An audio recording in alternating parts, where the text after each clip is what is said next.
Amén. Gracias, Señor. Aleluya. Muchas gracias.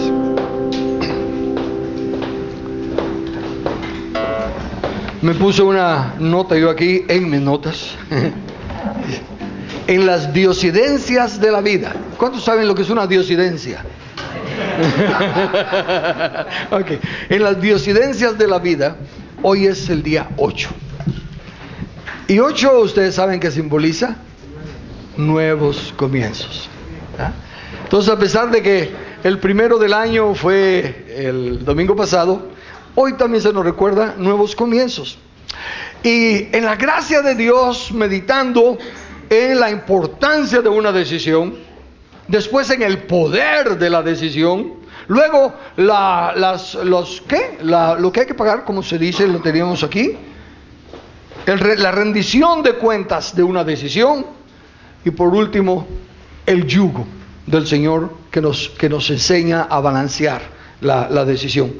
Hoy ya podemos empezar a tomar decisiones, y de hecho hoy quiero hablar de la decisión más grande, la decisión más importante que podemos, que debemos tomar. ¿Se recuerdan que comencé diciendo que no me gusta impresionar a nadie a que tome decisiones, porque si no las cumple le va a ir mal?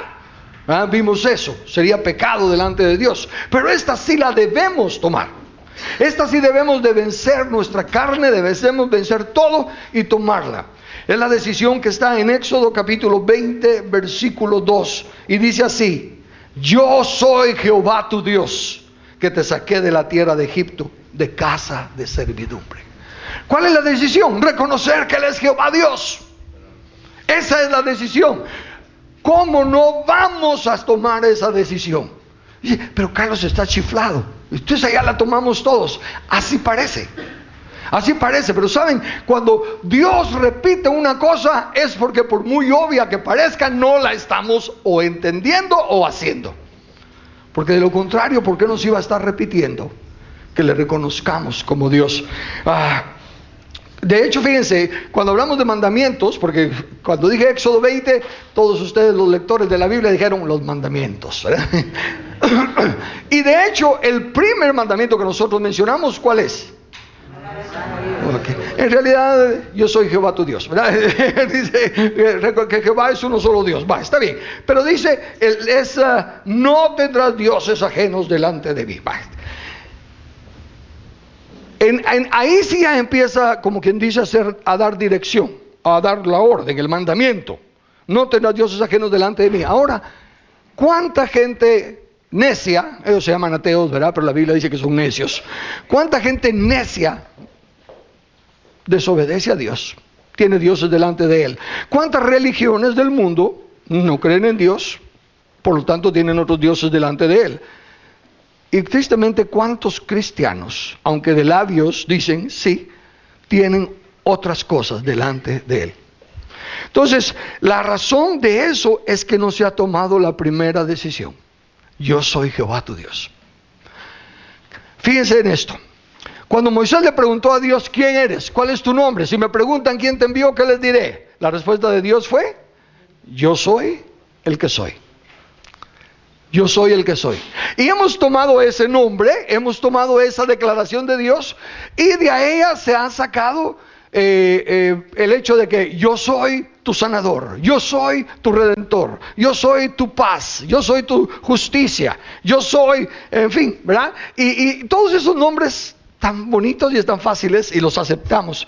Pero ¿se dan cuenta por qué? Porque en todos es un beneficio para nosotros. Él es mi sanador, Él es mi proveedor, Él es mi justicia, Él es mi estandarte, Él es mi bandera. Entonces, esa es fácil aceptarlo. Pero el de reconocer que Jehová es Dios, ahí ya entra nuestro subconsciente a revelarse. Fíjense, como dije, si es obvio que Él es Dios, y si les pareciera a ustedes obvio que por qué voy a predicar de eso, si eso ya lo sabemos todos, ¿por qué Deuteronomio 7, versículo 9 dice: conoce pues que Jehová tu Dios es Dios, Dios fiel, que guarda el pacto y la misericordia a los que le aman y guardan sus mandamientos hasta 1000 generaciones? Conoce pues, esa palabrita conoce, ya ustedes recordarán que la palabra conoce en la Biblia, la palabra conoce en su sentido original, es experiméntalo. No es un conoce en teoría. No es conoce, sí, yo lo vi, don Juan, don Pedro, don Miguel. No, es experiméntalo. Conocer a Dios es experimentar a Dios. Claro que hay manifestaciones especiales en las que se siente la presencia del Señor de una manera o de otra, en algunos lugares más fuerte que en otras, pero esas deben de ser las excepciones. La regla debe de ser experimentar a Dios.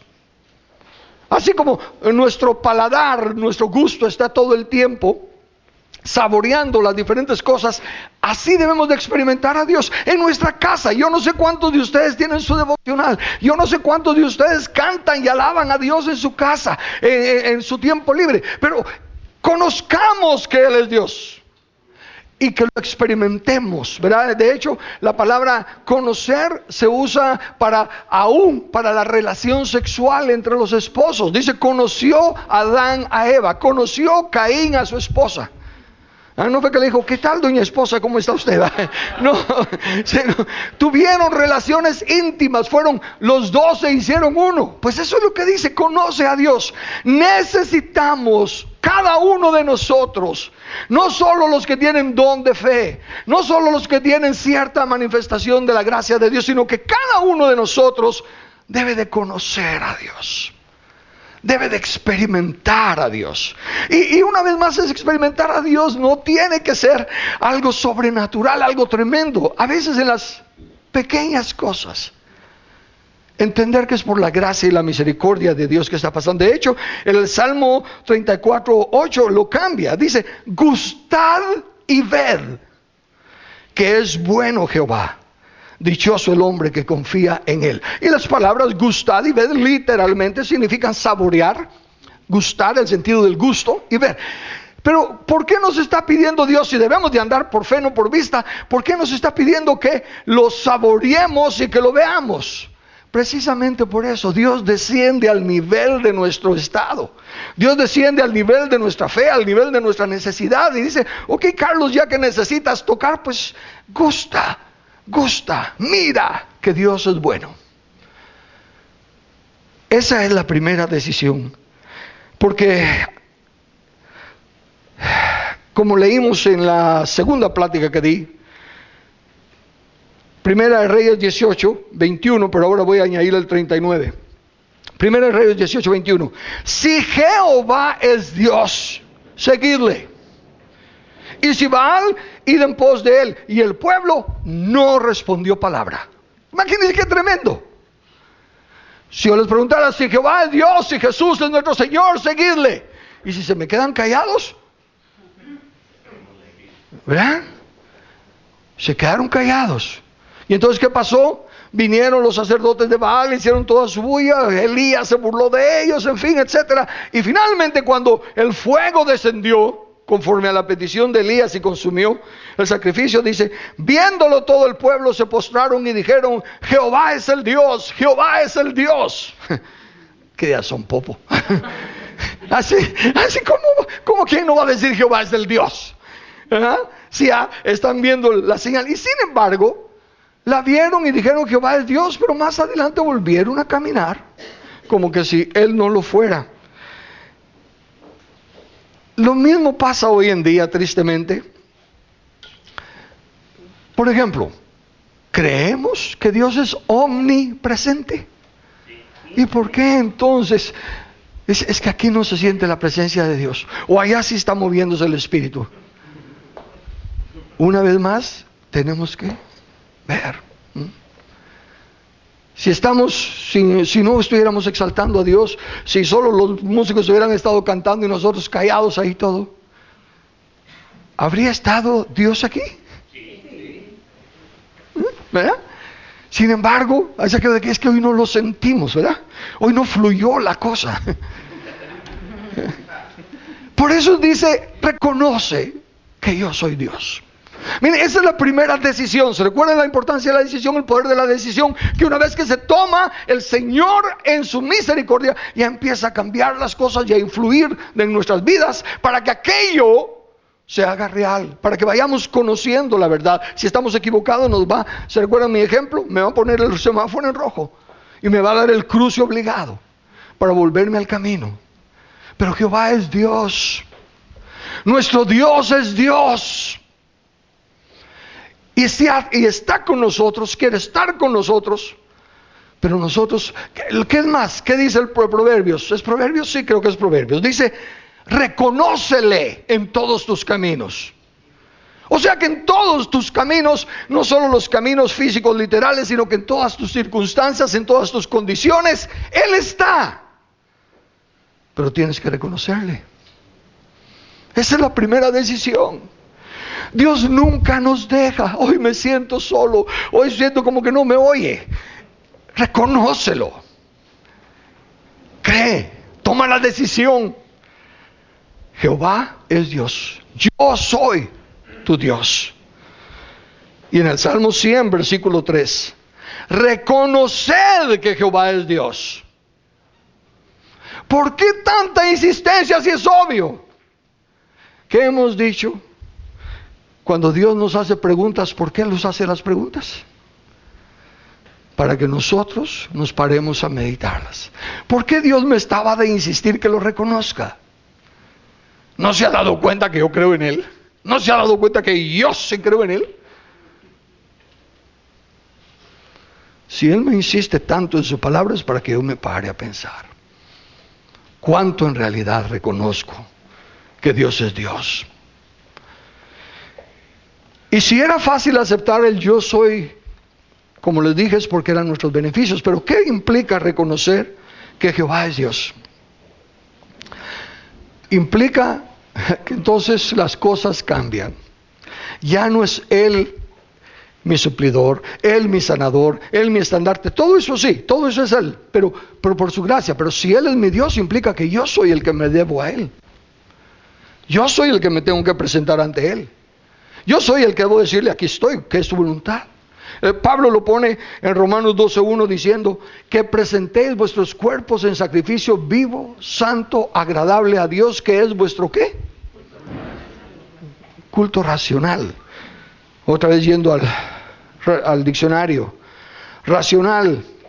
Y en el original, lógicos, ¿verdad? Es vuestro culto lógico. ¿Qué es lógico? Dicho de una consecuencia, significa que es natural y legítima. Dicho de un suceso, significa que tiene antecedentes que lo justifican. O sea que, como consecuencia de que Él es Dios, es natural y legítimo que presentemos nuestro cuerpo a Él como vehículo en sacrificio vivo, para su honra y para su gloria, para que haga su voluntad, no para que haga la mía. Para que me muestre su propósito, su meta, su fin, no para que apoye y empuje el mío. Y como suceso de que somos sus criaturas, ese antecedente justifica que debemos hacer lo que Él diga. De hecho, ninguna otra cosa que decidamos en el resto del año va a tener ningún valor si no hemos tomado esta primera decisión. ¿Por qué?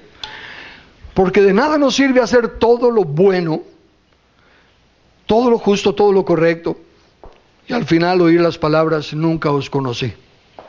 Recuérdense que esas palabras no fueron dichas a una pandilla de malvados. No se les acusa ni se les censura por lo que hicieron. De hecho, las personas que recibieron el beneficio de lo que hicieron los alaban y los pueden tener en alta estima. Pero Dios dice, no los conocí. ¿Por qué? Porque no reconocieron que Él era Dios. ¿Cómo que no reconocieron? Se dicen, en tu nombre hicimos, en tu nombre. Sí, pero es que si se conoce a Dios, una de las cosas que debemos de estar bien claros es que a Él no le importa el fruto. ¿Cómo que no? La Biblia dice que llevéis fruto para que vuestro fruto permanezca. No. A Él no le importa el fruto, a Él le importa el proceso. El fin no justifica los medios. A Él le importan los medios. que le reconozcamos en el camino, no al llegar a la meta. A la iglesia que se le advierte que puede ser vomitada, que Jesús le dice, te puedo vomitar de mi boca, ¿cuál es? ¿De qué la acusa? No la acusa de tener a Jezabel, que esté seduciendo ahí a la gente y enseñándola a pecar. No la acusa de tener la doctrina de los nicolaitas. No la acusa de tantas otras cosas como acusa a las otras. Sin embargo, a esta, y esta es la que dice, estoy bien. Y soy rico y no tengo necesidad de nada, pero que no suene como que, recuérdense que es iglesia. Entonces van a decir, somos ricos porque Dios nos está bendiciendo. No nos falta nada porque Dios nos está proveyendo. Sin embargo, le dice, no, eres tibio, no te defines, no te decides. Implica que no se está siendo obediente. Fíjense, el caso de Moisés me gusta. Esa experiencia tan triste para Moisés. Me refiero a la segunda vez que el pueblo reclama que tiene sed. El pueblo está reclamando que necesita agua. Moisés va con Dios. Dios le dice, háblale a la roca. Pero fíjense, está oyendo, pero ya está oyendo con ideas preconcebidas. Lo mismo que nos pasa a nosotros, especialmente si es en consejería. Como ya aconsejé este matrimonio y funcionó, viene ese otro, le aconsejo lo mismo y no funciona. Pero como yo ya, cuando lo aconsejé, wow, fue tremendo, entonces voy a seguir usando la misma forma. Y ya ni me han terminado de hablar su caso, pero yo ya sé lo que les voy a decir. ¿Por qué? Porque ya no prestamos atención, oímos con ideas preconcebidas. Moisés le dio a la roca, fíjense, dense cuenta, Moisés le dio a la roca, el agua fluyó, toda la gente fue bendecida, toda la gente recibió agua, alabaron a Moisés. Pero ¿cuál fue la realidad? Dios le dijo, ni siquiera vas a entrar a la tierra prometida, porque no me obedeciste. Estoy parafraseando. Si le dice, no me santificaste. Y el contexto está claro de que no le habló a la... Entonces, cuando la Biblia dice cosas explícitamente, nuestra responsabilidad es obedecerlas, ya lo hemos dicho. Cuando dice cosas implícitamente, debemos de discernirlas para obedecerlas, pero no debemos de especular con el silencio. Ahora, se puede cambiar la forma de la aplicación, pero no el principio, no el mandato. Mucho de lo que nosotros hacemos es al revés. Cambiamos el mandato para mantener la forma. El pueblo estaba siendo mordido por serpientes ardientes. Ustedes se recuerdan de la historia. Yo me salto cientos de años adelante. Cientos de años adelante, en 2 de Reyes 18:4, dice que Ezequías hizo pedazos la serpiente de bronce que había hecho Moisés, porque hasta entonces le quemaban incienso los hijos de Israel, y la llamó Neustán, cosa de cobre. Cientos de años todavía tenían a la serpiente de bronce. Regresémonos a la historia. ¿Qué pasó? Serpientes ardientes estaban mordiendo a los hijos de Israel y los estaban matando. Se levantó una serpiente, una imagen de lo que estaba causándole la muerte, se levantó en un madero para que todo el que viera fuera sanado. ¿Por qué tuvo que hacer una serpiente? ¿Por qué no simplemente les digo, todo el que crea que yo lo puedo sanar, simplemente que mire a mí, que crea en mí y será sanado? No, porque se necesita ver algo. Nuestra carnalidad demanda, nuestros sentidos demandan, no aceptan por fe que Él es Dios. Quieren una prueba. Ahora, ¿qué era lo que estaba matando al pueblo de Israel? ¿Las serpientes? No. La desobediencia. pero el castigo se personificó o se apropió del vehículo de la serpiente. Por lo tanto, lo que se puso como respuesta también fue la semejanza de lo que los estaba matando.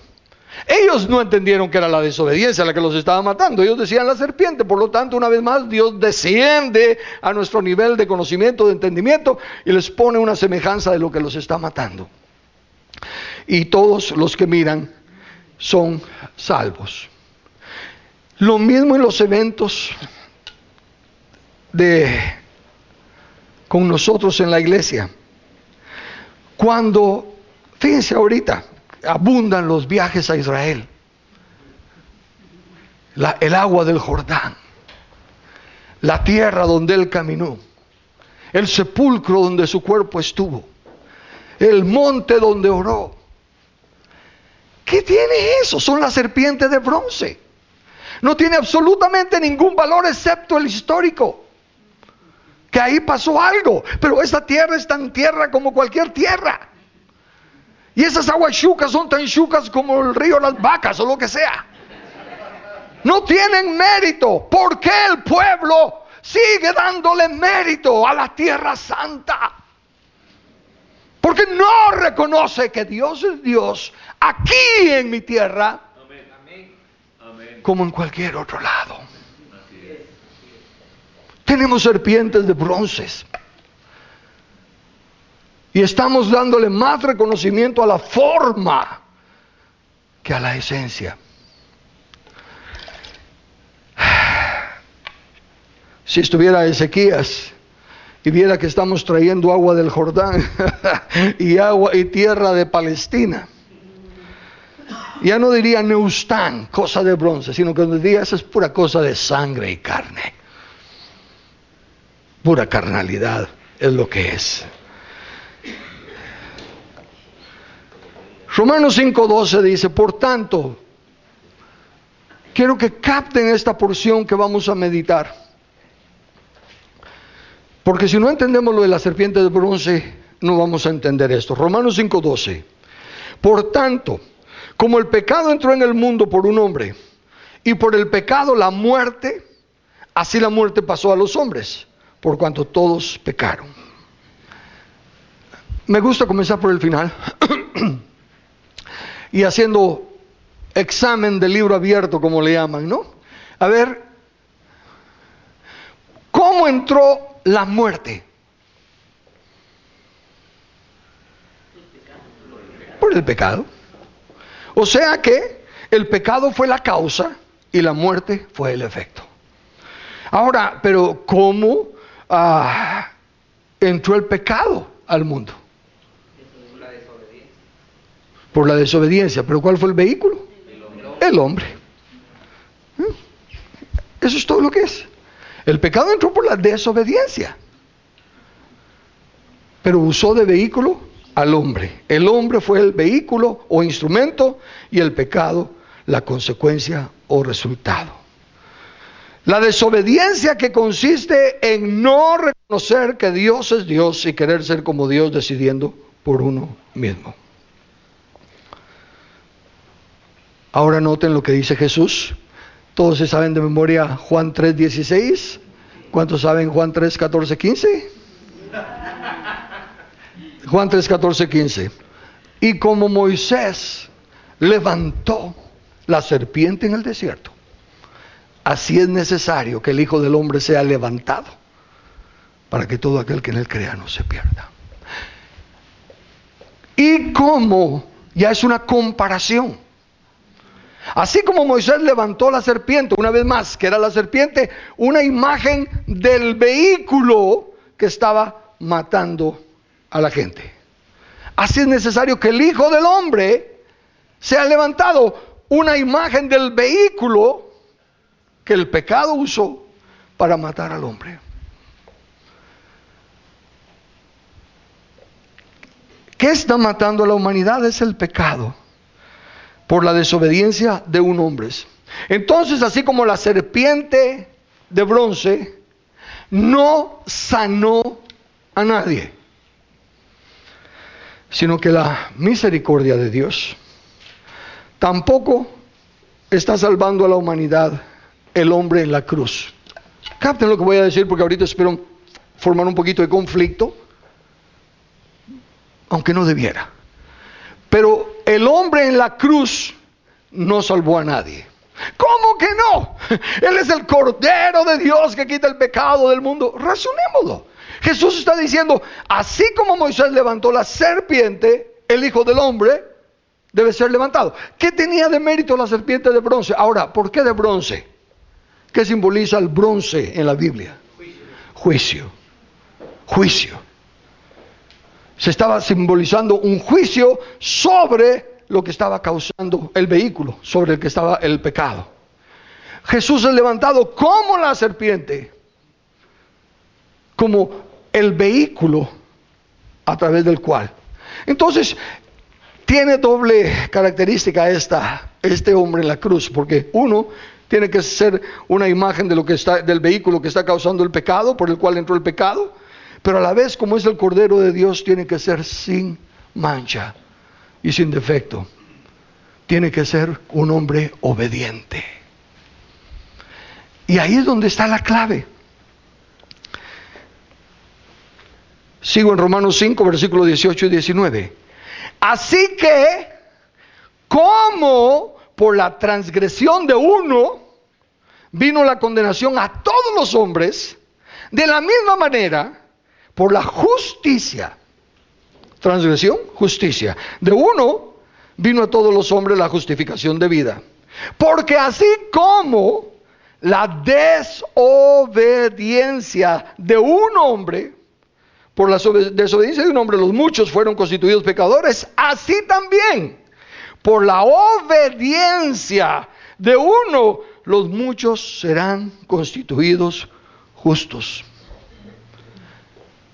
¿Qué mató a la humanidad? ¿El hombre Adán? ¿El uno? No. La desobediencia, la injusticia del uno.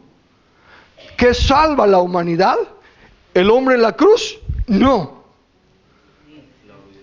La obediencia y la justicia del uno. Miren, la cruz, dice, pero despojó a los principados y los potestades en la cruz.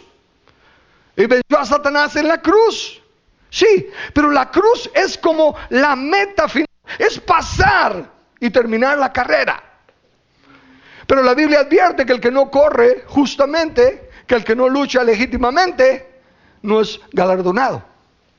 O sea que la carrera, la lucha, se tuvo que hacer respetando las reglas, obedeciendo. Es una vida de obediencia la que nos redime. Es una vida justa delante del Padre que se ofrece por nosotros. No es la cruz. Tener un crucifijo es tener una serpiente de bronce. Exactamente lo mismo.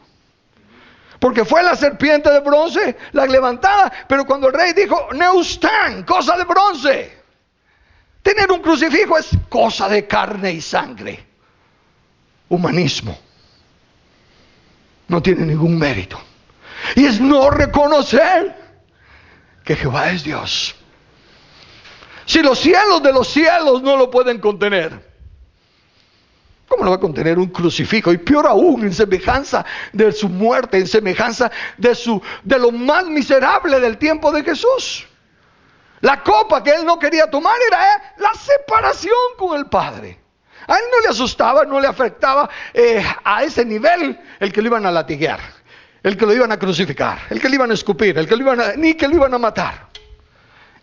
Le afectaba que a lo largo de su vida obediente, sumisa y entregada, él decía, aunque todos me dejaren, yo no estoy solo, porque el Padre está conmigo. Pero cuando recapacitó a la última hora, la copa de separación, porque recuérdense que nosotros recibimos todo lo opuesto de lo que Jesús recibió. Él murió para que nosotros vivamos. Él fue enfermo con nuestras enfermedades para que nosotros seamos sanos. Él llevó nuestros pecados para que nosotros seamos justificados. Y la copa de bendición que nosotros bebemos es la copa ¿de qué? De comunión, lo dice Pablo. La copa de bendición que bebemos es la copa de comunión. Y el pan que partimos es el pan de la comunión. Entonces, si Él nos ha dado a beber una copa de comunión, ¿qué tomó Él? Una copa de separación. Esa es la copa que Él no quería tomar. Entonces, ¿por qué voy a cargar yo un gran crucifijo con aquello que Él hasta sudó gotas como de sangre porque no lo quería? ¿Y cómo pienso yo acercarme y agradarle con una de esas cosas? ¿Por qué queremos recordar? Y mire la fraseología que acabo de leerles. Está hablando de Adán y está hablando de Jesús. Pero dice, así como por uno entró el pecado. Ni siquiera dice por Adán. Dice, por uno entró el pecado. Y luego dice, por uno viene el perdón. ¿Cómo se atreve a decir por uno refiriéndose al Señor? Porque no se está refiriendo al vehículo, ni al momento del cruce, por así decirlo, de la meta final. Por eso no le da tanta importancia. Por eso no lo presenta con gran cosa. Miren las fechas que nosotros tenemos. El nacimiento de Jesús, la encarnación de Dios, aún la muerte y resurrección. Pero en este caso solo la muerte, la cruz. No son la gran cosa. Eso no es lo que nos salva. Insisto, esos son los vehículos. Pero fue la obediencia del Hijo. Fue la vida ordenada, disciplinada y sacrificada. ¿Cómo lo sabemos? Que la Biblia interprete a la Biblia. Al dejar que la Biblia interprete a la Biblia, vemos que no es la cruz ni la muerte en sí lo que produce la victoria, sino que la vida de obediencia de Jesús. La muerte y la cruz son tan solo cruzar la meta final después de haber corrido toda la carrera de obstáculos. 2 Timoteo 2:5. Y también al que lucha como atleta no es coronado, sino lucha legítimamente. Juan, oigamos las palabras de Jesús, capítulo 17. Que Él nos lo explique. Juan 17, 4. Y luego al 11 y 12. Yo te he, ¿qué? ¿En qué tiempo está esa palabra? Pasado. Yo te he glorificado en la tierra. He acabado la obra que me dice que hiciese. Ahora váyanse al versículo 11. Y ya no estoy. ¿En qué tiempo está?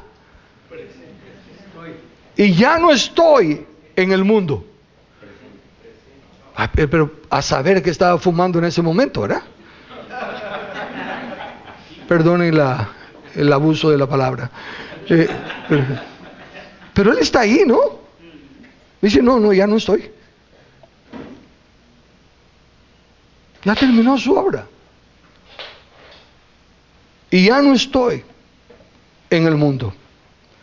Mas estos están en el mundo y yo voy a ti, Padre Santo, los que me has dado. Guárdalos en tu nombre para que sean uno así como nosotros. Cuando estaba con ellos en el mundo, yo los guardaba en tu nombre. A los que me diste, yo los guardé. Y ninguno de ellos se perdió. ¿Cómo sabe? Si todavía no ha terminado. Bien, ya terminó. Dice, y ninguno de ellos se perdió, sino el hijo de perdición, para que la escritura se cumpliese. Y en la misma cruz, antes de morir, ¿qué dijo? Consumado es. Entonces, lo que estoy tratando de hacerles ver es esto. Si creemos que Jehová es Dios y creemos que la Biblia es su palabra que nos ha dejado revelada para que nosotros aprendamos a caminar a la luz de ello, tenemos que renovar nuestro entendimiento y empezar a creer, ver las cosas como Dios las pone, lo cual es contrario a nuestra naturaleza carnal, lo cual no resistimos, porque para creer que Jesús dice que ya no está cuando yo lo estoy viendo que aquí está, es querer hacer una vez más a Dios a mi imagen y semejanza, en lugar de reconocer que yo soy creado a su imagen y semejanza. Lo primero que tenemos que decir entonces es creer que Él es nuestro Dios. Él no nos pide más que obediencia a su palabra, lo que es justo y legítimo. Lo demás lo hacemos para satisfacción nuestra. Razonen. Porque eso lo dice Carlos. Haz lo que tienes que hacer.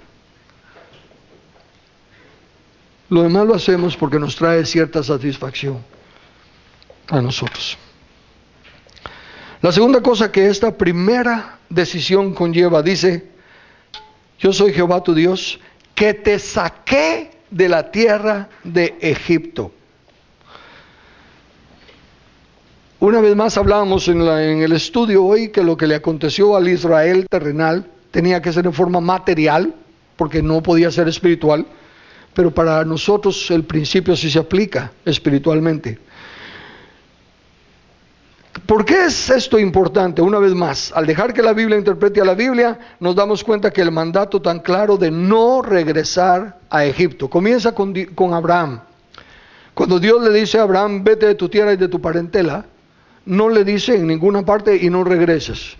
Sin embargo, cuando llegamos a Génesis 24, versículos 5 al 8, el criado le respondió, este es el criado de Abraham: quizá la mujer no querrá venir en pos de mí a esta tierra. ¿Volveré pues tu hijo a la tierra de donde saliste? Y Abraham le dijo: guárdate que no vuelvas a mi hijo allá. Jehová Dios de los cielos, que me tomó de la casa de mi padre y de la tierra de mi parentela, me habló y me juró diciendo: a tu descendencia daré esta tierra. Él enviará su ángel delante de ti y tú traerás de allá mujer para mi hijo. Y si la mujer no quiere venir en pos de ti, serás libre de este mi juramento. Solamente que no vuelvas allá a mi hijo. En la serie Tu Dios Reina, al hablar de los pactos, hablamos de que estaba santificando a una familia, por lo tanto lo sacó de su tierra y su parentela. Luego pasamos a Deuteronomio 17:16. Pero él no aumentará para sí caballos, ni hará volver al pueblo a Egipto con el fin de aumentar caballos, porque Jehová os ha dicho: no volváis nunca por este camino. ¿Cuál es? Un versículo más y luego lo explico. No. ¿Cuál es el objeto de no volver a Egipto? ¿Qué simboliza Egipto? Estaban esclavos en Egipto, pero ¿qué simboliza Egipto? El mundo. No el planeta Tierra, sino que el mundo, la visión global, la forma el sistema de valores, la forma de ver las cosas. Era lo único que el pueblo conocía. Se habían criado, recuérdense que estuvieron 400 años. ¿Cuántas generaciones pasaron ahí? Nacieron y murieron en la costumbre, en la tradición, en la perspectiva de Egipto.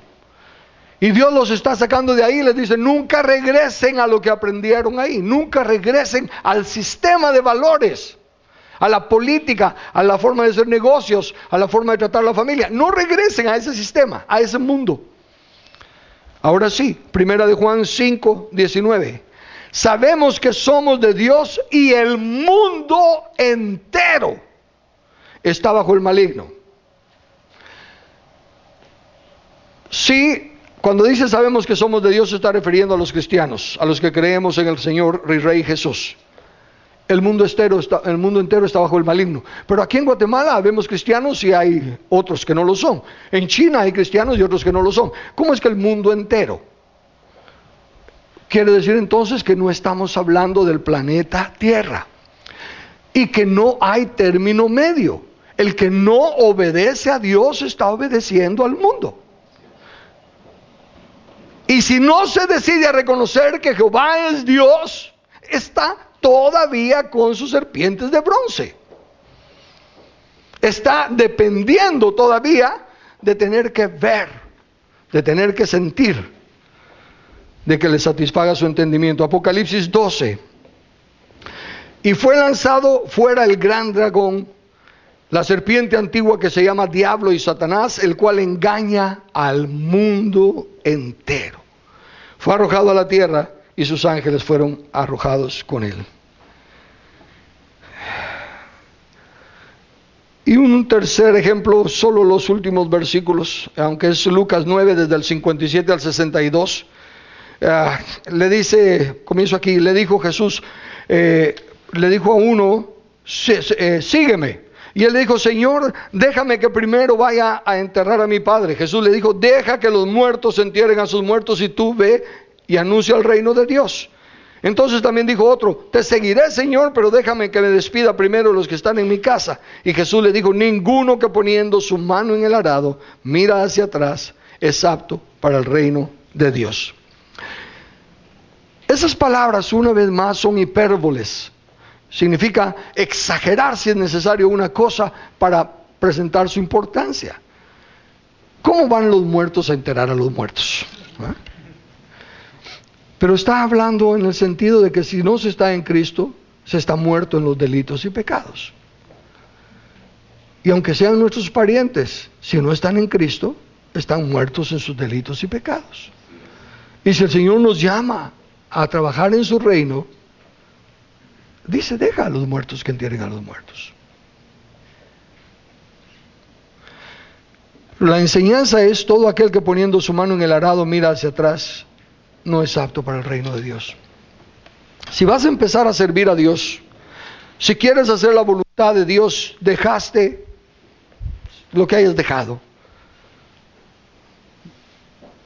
Aspiraciones, sueños, lo que sea. No te pares a pensar, y si no lo hubiera dejado, no eres apto para el reino. Más vale que dejes el arado y regresa a lo que estabas, por tu propio bien. Porque irte empujando el arado, preguntándote cómo estaría la cosa atrás, como hablamos durante todas estas pláticas, te roba la bendición final, porque no es la meta lo que cuenta, sino que la obediencia del camino. Reconocer a Dios en el camino. Por lo tanto, debemos prestar atención a que Él nos sacó del mundo. Dios nos sacó del sistema del mundo, todo lo que el mundo valora. Amados hermanos, miren, algunos me consideran muy legalista. Está bien, lo acepto. Pero todos los días festivos son humanistas. ¿Tiene algo de malo? No tiene nada de malo. Tal vez no tiene nada de malo, excepto si ustedes le dan el valor que todavía. Por ejemplo, mamá, si usted se ofende que el día de la madre no le regalen una flor. Sí, si se ofende usted todavía no ha reconocido que Jehová es Dios. Todavía está apegado a la serpiente de bronce. Matrimonios, con todo respeto, si se ofenden porque se le olvida a uno de los dos, por lo general al hombre, el aniversario.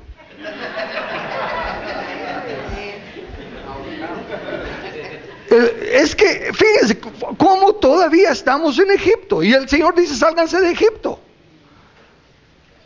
Sálganse de Egipto y no regresen a Egipto. Nunca me olvido cuando era más joven, regresé de Ecuador, creo. Había estado 3 semanas en Ecuador. Regresé un martes aquí. Y un miércoles agarré vuelo para México. Solo estuve un día, porque tenía un seminario de la familia. Y Lili me dio una carta para la esposa del anciano gobernante. Y recuerdo todavía que le decía en la carta a Lili, algunas palabras se me escapan, pero el mensaje era, Norita, me gozo de ver que van a tener un seminario de la familia, la importancia de la familia, qué bendición que Carlos va a poder llegar a equiparles y todo. Lo he enviado con bendición, pidiendo que lo use poderosamente. A propósito, hoy es nuestro aniversario de bodas. No me armó lío de que estuve 3 semanas en Ecuador y solo estuve un día, y en nuestro aniversario me fui a la punta otra vez. No es de regresar a Egipto, hermanos. He estado 2 veces en el cementerio. Me refiero pues por familia. He ido a varios cementerios. He ido varias veces al cementerio por otros hermanos, amigos y todo. Pero por familia, solo 2 veces he estado en el cementerio. Cuando se presentó el cadáver de mi padre, el cuerpo de mi padre, y después, 2 años después, cuando se presentó el cuerpo de mi madre. Y nunca he vuelto allá. Nunca he llevado flores. Y no llevo cuenta de cuántos años hace que murieron.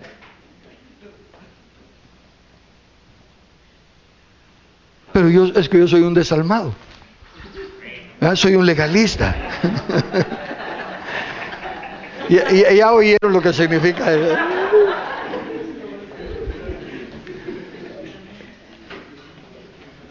Pero eso es lo que dice, ¿se recuerdan? Si no dejas atrás el mundo,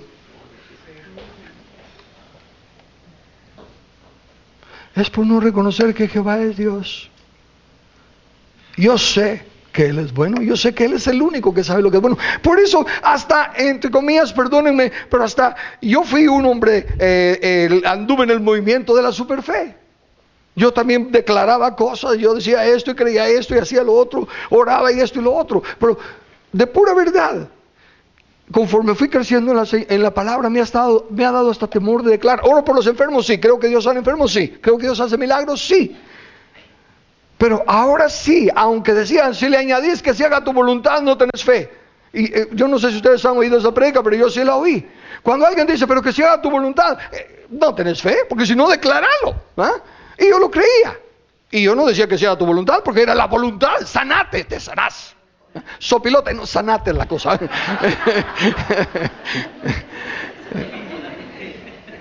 Era la fe que yo tenía. Pero conforme empecé a reconocer que Dios es Dios, yo soy el que me rindo a Él, yo soy el que le sirvo a Él, no Él a mí. Entonces añado a casi todas mis oraciones, contadas las que no. Mas no sea mi voluntad sino la tuya. Porque sé que no tengo todo el entendimiento que debo tener todavía. Pero lo que sí sé, que lo que Él diga es lo mejor. Aunque a mí me parezca lo peor. Porque sé que Él es bueno. Y para siempre su misericordia. Que te saqué de la tierra de Egipto. No regreses más al mundo. No valores lo que valora el mundo. Y te saqué de casa de servidumbre. El contexto y la claridad de que el mundo entero está bajo el maligno nos debe de aclarar que volver a los sistemas del mundo es volver a la esclavitud. Aún en aspectos religiosos, precisamente con Horacio comentábamos ayer algunas cosas de personas que pretendiendo estar creciendo en el conocimiento y la gracia de Dios, en realidad nos quieren regresar a la esclavitud por no tomar la palabra de Dios con la sencillez con la que está. Con el contexto y claridad de que el mundo entero está bajo el maligno, debemos prestarle más atención ahora a este versículo de Efesios 2, versículos del 1 al 3. Y Él os dio vida a vosotros cuando estabais muertos en vuestros delitos y pecados, en los cuales anduvisteis en otro tiempo, siguiendo la corriente de este mundo. Eso es volver a Egipto, seguir la corriente de este mundo, conforme al príncipe de la potestad del aire, el espíritu que ahora opera en los hijos de desobediencia. El pecado entró por la desobediencia. ¿Y cuál fue la desobediencia? No reconocer que Jehová es Dios y querer ser como Dios, decidiendo por uno mismo lo que es bueno y lo que es malo. Entre los cuales también todos nosotros vivimos en otro tiempo en los deseos de nuestra carne, haciendo la voluntad de la carne y de los pensamientos, y éramos por naturaleza hijos de ira, lo mismo que los demás. Así que tenemos que tomar la decisión. Si las cosas van a ser diferentes en este año, van a ser diferentes porque ya no regresamos en este año al mundo. Lo que antes era para mí ganancia, dice Pablo, lo tengo considerado como basura por el privilegio de conocer a Cristo y conocer su verdad. De ahí que por eso el Señor nos puso a que contáramos el costo. Si queremos seguir al Señor, si queremos reconocerle como Rey y Señor, Él dice que hay que vender todo lo que se tiene para comprar ese tesoro. Si vendes todo lo que tienes, ¿a qué vas a regresar? Si ya no tienes nada. De que hay que dejar padre, madre, esposa e hijos. Obviamente, como ya explicamos en las pláticas antes, significa vamos a estar con nuestra esposa hasta que la muerte nos separe. Ese es el principio bíblico. Pero entonces, ¿cómo la voy a dejar? No, la voy a dejar en el concepto de el mundo. El sentido que el valor le da, al mundo le da a ser esposo, a ser esposa. Y voy a ser esposo según dice Cristo. Contrario a lo que el mundo enseñe. Y voy a ser padre conforme a lo que dice Cristo. Contrario a lo que mis suegros, al contrario a lo que mis abuelos, contrario a lo que mis padres digan. Voy a hacer lo que dice Dios. Yo soy Jehová tu Dios. Entonces, si en realidad vamos a poner la mano en el arado, hagámoslo este año volviendo a los principios de la palabra de Dios. Lo que está explícito, ¿por qué cuestionarlo? Lo que está implícito, discernámoslo y cumplámoslo. Pero fíjense, analícense ustedes acá, ustedes mismos. Y les garantizo que la excusa que están usando para no hacer lo que deben hacer o para hacer lo que no deben dejar hacer, está basada en el silencio de la Biblia. No me pueden mostrar un texto contextualmente que les apoye en lo malo que están haciendo o dejando de hacer. Porque no reconocen que Jehová es Dios. Pero si reconocemos que Jehová es Dios, la luz de la Biblia va a ir creciendo para nosotros. Y vamos a ser como Jesús, sus hijos amados, en los cuales Él tiene complacencia. Es la obediencia, no es el resultado. Por eso dije, no es el hombre en la cruz, es todo el camino. Y uso la analogía de carrera de obstáculos. Es todo el camino y todos los obstáculos lo que nos dio la victoria, lo que nos dio el perdón. Y la cruz fue pasar la banda final, la meta final. No se ganó la carrera en la meta final. Se ganó. ¿Por qué? Porque los descalifican, ¿no? Especialmente la carrera esa chistosa que es caminando. Los descalifican si en un momento tienen los dos pies levantados, ¿verdad? Entonces, aunque llegue primero, le quitan los puntos y no ganó. No es la meta, es la carrera. Entonces, esta es la primera decisión. Reconocer que Él dice, yo soy Jehová, vuestro Dios, que os saqué de la tierra de Egipto, de tierra de esclavitud. No vuelvas a Egipto. Permaneced libres con la libertad que Él nos hizo libres. Y no dudemos en obedecer su palabra. Voy a orar. Y ahora sí les pido, dense cuenta que esta sí es una decisión que tenemos que tomar. Ay, sí, pero es que no me gusta prometer y no cumplir. Más vale que prometas y cumplas. De lo contrario vas a escuchar, nunca os conocí. Apartados de mí. Esta sí es una decisión que debemos tomar. Oremos. Glorioso Dios, excelentísimo Señor, cuán agradecidos estamos del privilegio de llegar a tu trono con confianza y aún poder llamarte papaíto. Es un tremendo privilegio, Señor. Pero ahora cuidamos de que nuestra mente no se vuelva a Egipto y que pensemos que tú eres un padre alcahueta como nosotros.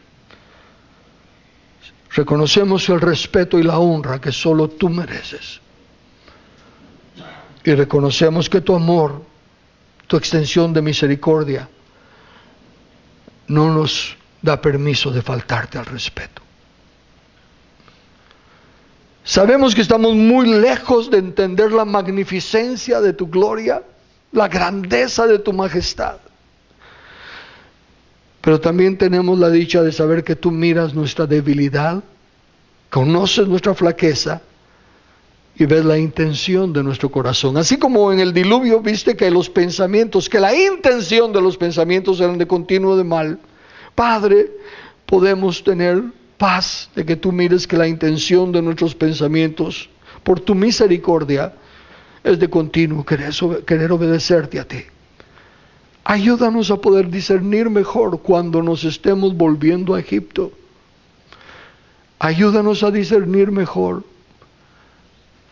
cuando no te estamos siendo gratos, para que no tengamos que esperar a sufrir las consecuencias, sino que podamos volvernos inmediatamente y reconocer que tú eres Dios y reconocerte en todos nuestros caminos. No para que nos vaya bien, no para ser prosperados, no para ser sanados, no para nada, aunque todo lo recibiremos por tu gracia. Se me viene a la mente ahorita, Señor, mientras oro, que precisamente porque Salomón no te pidió riquezas y toda la grandeza, sino que sabiduría para hacer tu voluntad, tú le diste todo lo demás. Por eso es que sé que al caminar nosotros con más entendimiento de quién tú eres y obediencia a tu palabra, tendremos todo lo demás. Porque tú eres un Dios que te complaces en la misericordia y en la bondad. Recibe nuestra oración, nuestra gratitud, y guíanos en tu luz y en tu verdad. En el nombre de Jesús. Amén.